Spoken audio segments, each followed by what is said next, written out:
Gas టాబ్లెట్లు చాలా మంది చాలా ఏళ్ల నుంచి లేదంటే చాలా నెలలు బట్టి గ్యాస్ టాబ్లెట్ ని ఊరికే తీసేసుకుంటూ ఉంటారు.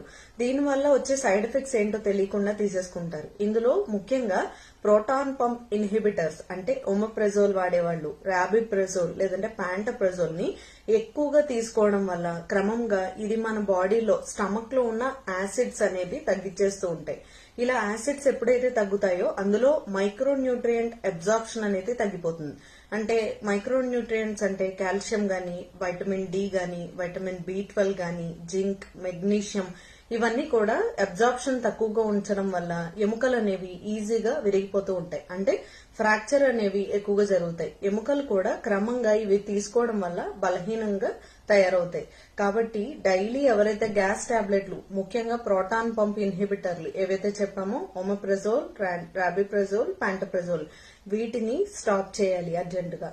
వీటిని ఎక్కువగా వాడడం వల్ల ఎముకల బలహీనత అయితే వస్తుంది. Thank you.